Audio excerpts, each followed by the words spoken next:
When we talk about market opportunity analysis, one of the key questions is what skills are necessary to be good at performing a market opportunity analysis?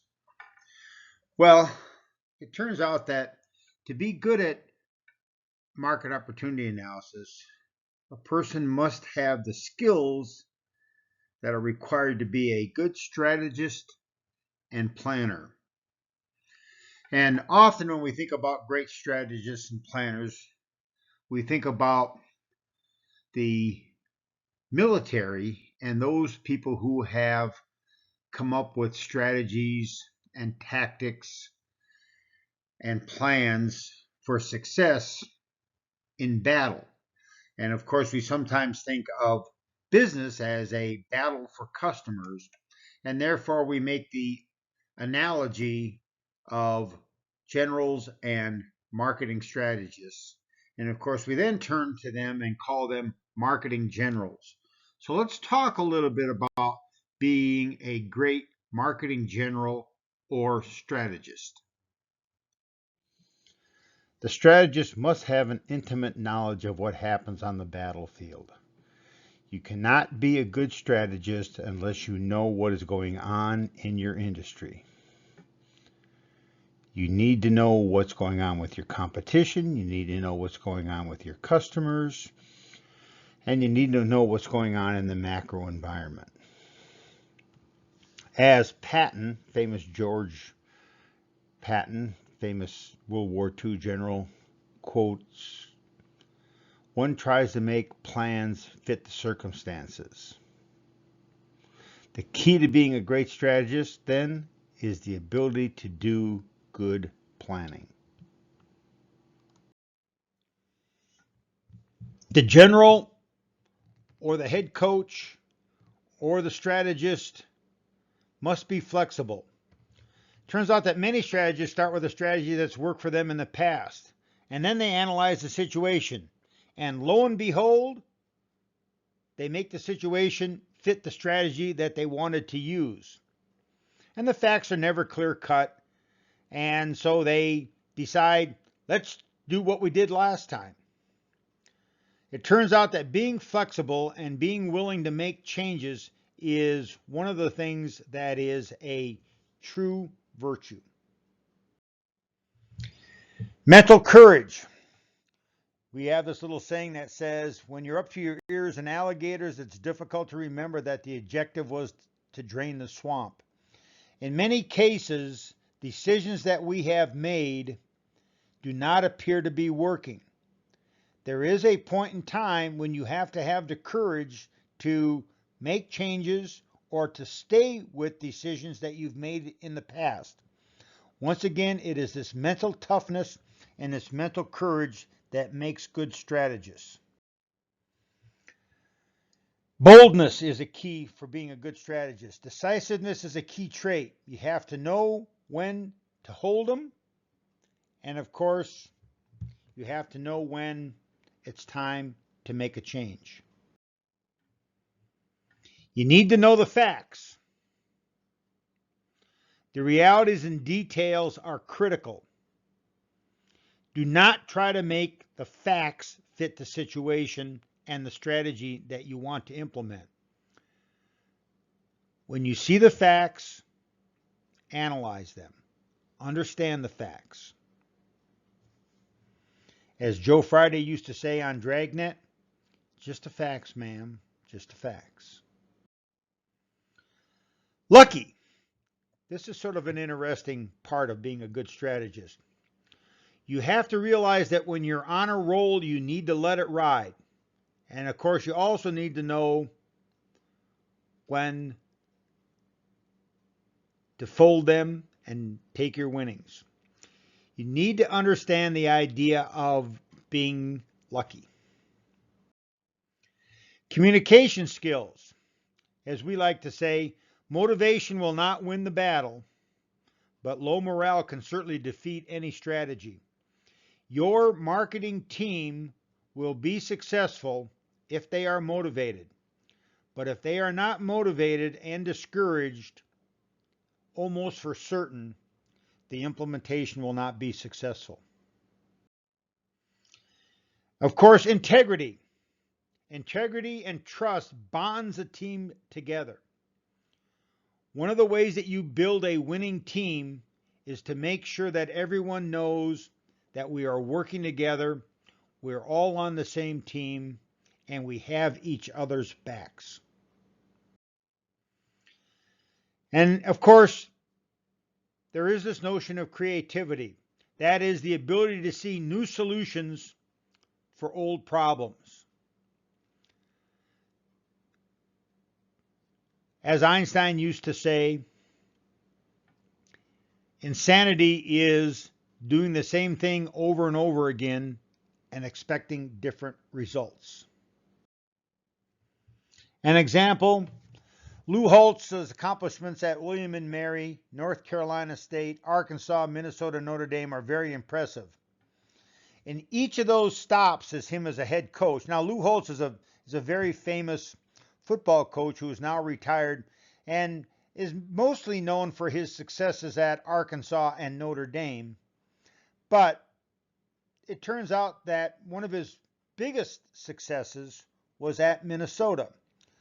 He took a job at Minnesota, and Minnesota had a one-win season before he got there. He got to Minnesota and he looked around, and it turned out that he did not have a very talented football team.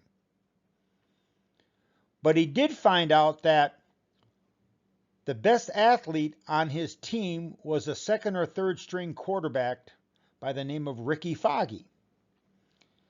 So while Lou Holtz was never an option coach, he implemented the triple option with Ricky Foggy at the quarterback. And they rode Ricky Foggy to an 8-4 season and a bowl game. And Lou Holtz won that turnaround at Minnesota to the job at Notre Dame, the job that he had always coveted. His success at Minnesota wasn't based on doing the same old thing that Lou always did, but instead learning how to adapt to the situation as it was presented to him. All right, next let's talk about Dwight David Eisenhower and Operation Overlord. As most of you know, Eisenhower was tasked with planning and executing the D-Day invasion of Europe in World War II. Let's go back and take a look at exactly what had happened. The United States had entered World War II right after Pearl Harbor on December 7th, 1941. 2.5 years later, all of the Allied forces had been driven off of the continent of Europe and were all located in Britain. So now the plan was, the idea was to create a plan to re-invade Europe and eventually try to win the war against Germany and Italy. So Eisenhower is sitting in Britain. They are trying to figure out how to successfully invade Europe. And all he has to do is come up with a plan to successfully do that. Of course, Europe is controlled by Germany. Germany knows where the Allied troops are. They're all located in Britain, 30 miles away from the shores of northern Europe in France. And it seems relatively obvious in terms of where the invasion is going to take place, roughly when the invasion has to take place, and how the invasion is going to take place. So all Eisenhower has to do is come up with a plan to somehow create an element of surprise, successfully invade Europe with the Allied troops, and drive the Germans back to their home country of Germany. This is undoubtedly one of the most difficult and monumental planning activities that ever took place. The Germans know what the Allied forces are going to do. The Allied forces know what they are going to do. And everyone is sure as to how this is going to take place. Yet Eisenhower, and of course remember that we had a famous Eisenhower quote, and the Eisenhower quote was, "Plans are nothing, planning is everything." Went through the process of planning and planning and planning down to the very last detail as to how this invasion would take place. And finally, on June 6th, 1944, the Allied troops invaded France in Northern Europe, almost exactly where the Germans had suspected they would. But because Eisenhower had created a very clever, unique plan along with his other generals, the invasion, while there was a large loss of life, was successful. And within a year of that invasion of northern France, the Allied forces had won a victory in Europe, and Germany had surrendered. And of course, Germany surrendered on May 8th, 1945. This is undoubtedly one of the great planning and strategy examples of all of military history. Now, for my third example, I'm going to give you something that's maybe a little bit closer to home, maybe a little bit more business oriented. It's the story of Lee Iacocca. Now, Lee Iacocca was an engineer who had worked his way up at Ford Motor Company. Started at Ford Motor Company in the late 40s, and by the early 60s, Ford was in trouble. Ford had lost a lot of its market share to General Motors and specifically to Chevrolet. There was a little motto that was generated in the early 60s, and that is, Ford is selling safety and Chevrolet is selling cars. And so Ford was in big trouble. And the Ford Motor Company turned to Iacocca and his planning group of engineers to come up with a new car to get Ford back in the automotive business and gain market share back from General Motors. Ford was coming off a number of unsuccessful new models, including the famous Edsel, which is known as one of the biggest failures in all of the car industry, and a number of other activities that really didn't go very well for Ford. So Iacocca and his people came up with the Ford Mustang. Easily the most successful American automobile ever produced. They came out with this car in mid-1964. It was a 1965 model year. But Iacocca and his people turned Ford around with the Ford Mustang. They grabbed a bunch of market share. They got to where they were selling 800 to 1 million Mustangs per year. And Iacocca is largely credited with saving Ford from potential bankruptcy.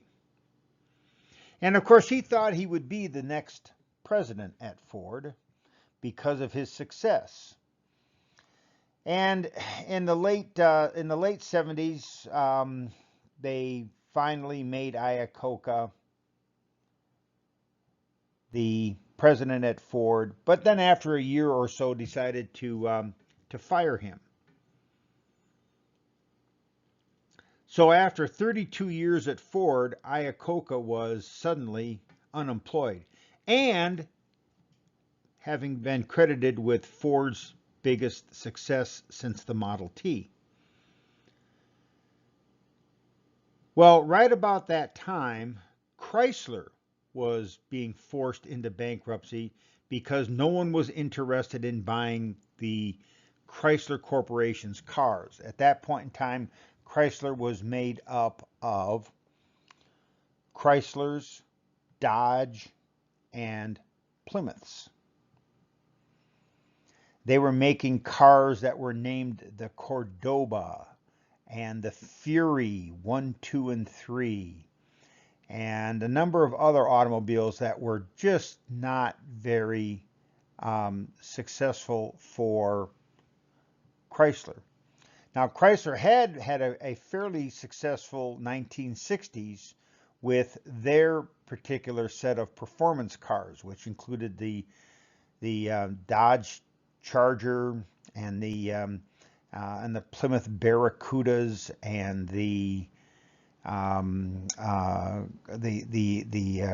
and some of the Chrysler automobiles that were more high performance automobiles.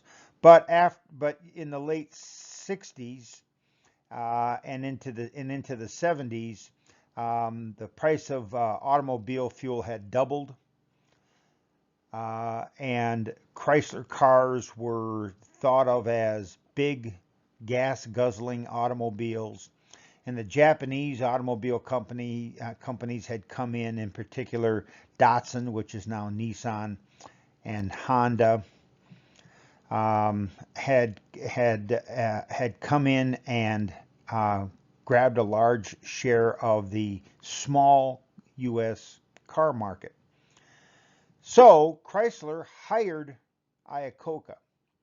Iacocca took a salary of $1 per year and said, when I turn Chrysler around, you can go ahead and pay me what you think I'm worth.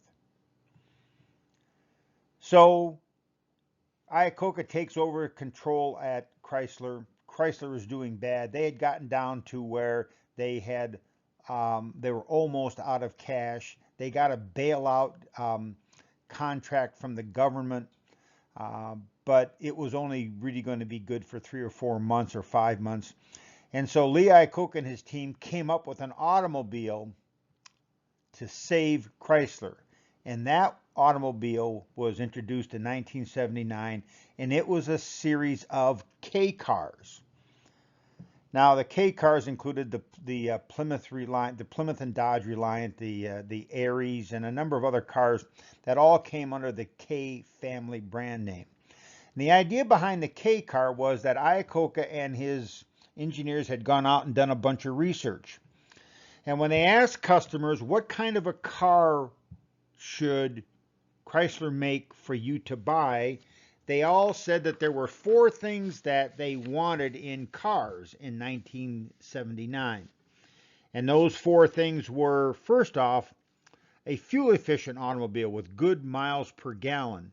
And that, of course, was because the price of fuel had doubled at that point in time from 30 cents a gallon to 60 cents a gallon. While that number doesn't seem high today, in the 70s, it really sent ripples through the automobile business. They wanted front-wheel drive automobiles because they had seen front-wheel drive automobiles in the Japanese imports. But one of the things they disliked about the Japanese imports was that the cars were particularly small. And so they wanted that car to be 5 passengers. And then, of course, finally, with the new Japanese cars coming into the U.S., they were very reliable automobiles. So they wanted cars that were also reliable. So the 4 things were good miles per gallon, front-wheel drive, 5 passengers, reliable automobiles. So they went, Iacocca and his engineers got into their offices and their planning, and they developed something called the K car.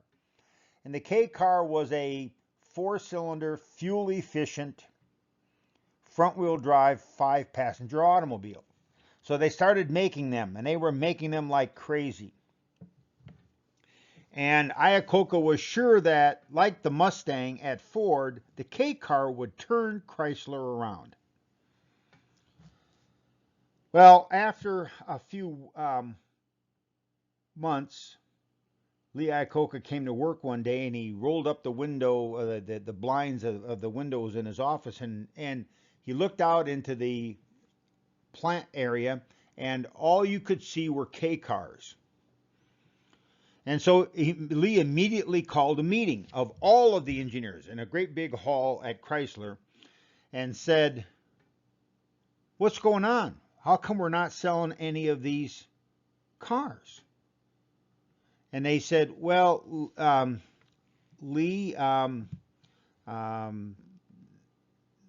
customers just don't want to buy them." And Lee said, "What do you mean? We did all the research.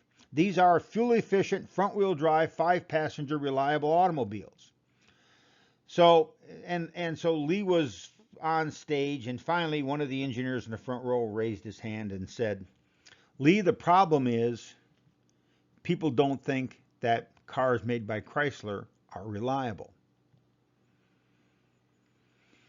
So Lee said, "All right." He said, "Let me think about that." So the next day he called another meeting with all of the people, and he said, "I've got the solution." He said, the solution will be 5-year, 50,000-mile warranty on these cars.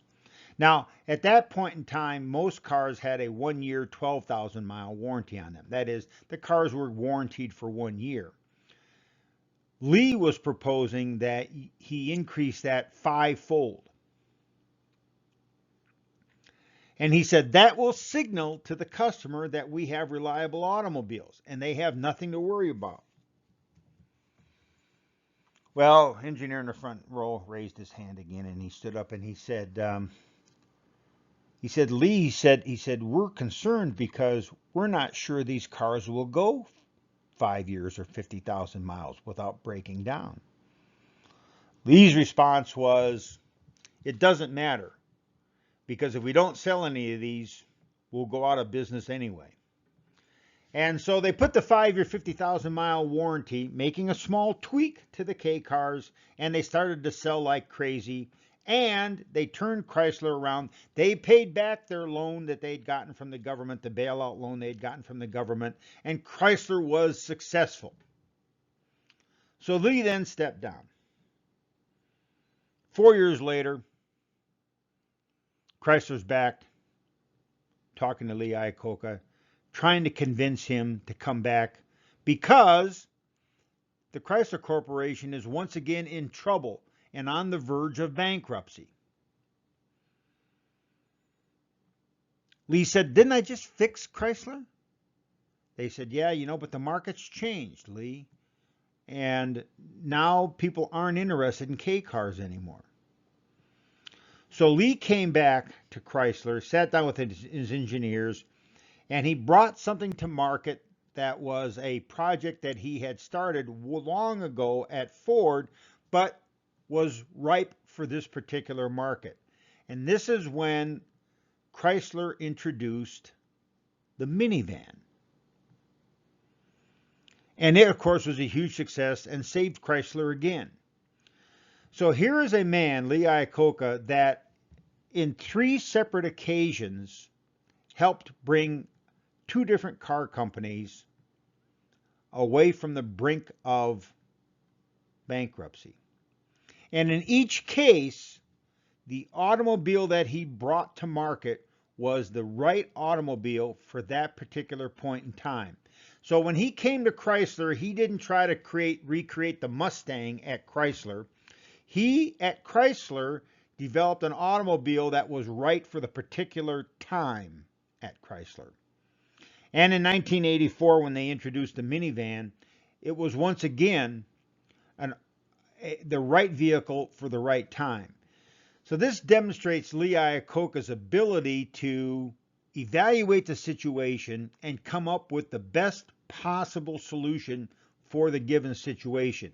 And of course, this is one of the reasons that Lee Iacocca is always considered to be one of the great automobile strategists and one of the great automobile minds. Great strategists are those that can adapt to the situation at hand. The worst competitive strategists and the worst marketing strategy people are those with no creativity. They only have one option: imitate someone else. They're easy to identify. They use terms like benchmarking, proven strategies, best practices, modeling, emulating. They're always modeling someone else's strategy, no matter how inappropriate given the situation. If that sounds familiar, then you're in an organization without great strategists.